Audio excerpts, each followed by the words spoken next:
this? NBC turning a blind eye to the Hunter Biden investigation and focusing solely on the January 6th committee hearings during the network's interview with Attorney General Merrick Garland. Watch this. We intend to hold anyone who was criminally responsible for the events surrounding January 6th. So if Donald Trump were to become a candidate for president again, that would not change your schedule? We will hold accountable anyone who was criminally responsible. Former Acting Attorney General Matthew Whitaker joins us now. AG Whitaker, great to have you on the program as always. Let's start with the Trump part of this. You were in this job. You can read between the lines. Does Merrick Garland ultimately charge Donald J. Trump? Ultimately, I don't think he does, but this is, well timed to raise those questions. I think the Department of Justice appears to be actively not only paying attention to what the House committee is doing, but also taking its cues from it. I'm really concerned that the separation between these two branches is almost invisible right now as it relates to the January 6th investigation. And, there's so many things that they could be doing with their time, because every time you take resources and put them on one investigation, you have to take them off of and not do other investigations. So, his interview, I was very concerned about several things he said.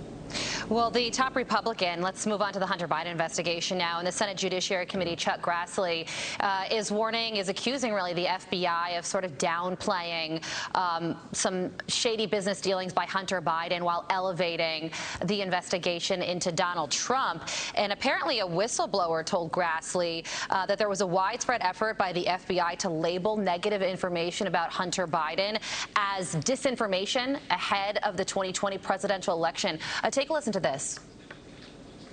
When it come to Hunter Biden, with plenty of concrete information, it was shut down. Now we're finding out from these whistleblowers that the FBI actually had, I don't know what you would call it, but individuals specifically taking derogatory information against Hunter Biden, downgrading it to end the investigations. As both Chuck Grassley, Ron Johnson, the two Republicans that are leading the Senate probe on this, what's your reaction to this? And do you think this has any impact in the current investigation into Hunter Biden? Yeah, this is interesting information. And, Chuck Grassley is my home state senator in Iowa, and he is not one to rattle the partisan saber very often. And so this is concerning. And the most important thing is he names two individuals, one at the FBI and one at the Department of Justice Criminal Division, that did this. And what I think the information he has is probably that when the laptop was discovered, that folks went to the Department of Justice to say, is there a real investigation? And while there appears to have been a real investigation, these individuals told the news media, probably off the record and not for attribution, that that either this was disinformation or that there wasn't an investigation. And obviously that affects the reporting when reporters are told what's not true. And so I just, think Chuck Grassley is onto something big here. And, hopefully he is given the documents he's asking for, and the information will be provided so that he can do a full investigation, because that's the Senate's job, is oversight. Matt, this feels eerily reminiscent to when you were in the administration, when Donald Trump was in office, and it seemed like the FBI was going after him. Just we have the reverse here, the FBI actively not going after Hunter Biden. How compromised is our FBI? The people that are supposed to be keeping us safe from terrorists. How compromised is this bureau?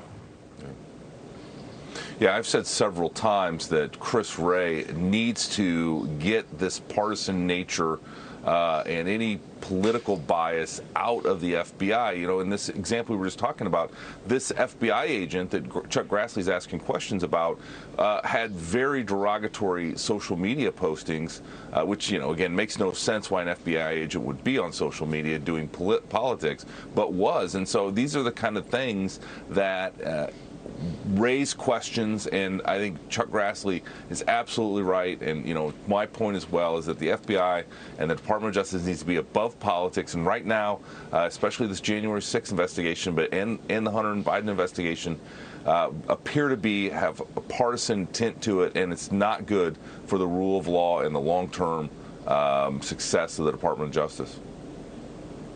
They all think they have this misguided higher calling, and this is the crap that results. Yeah. Matthew Whitaker, thanks for your insight. Always great to have you on the program. Thank you so much. Sir.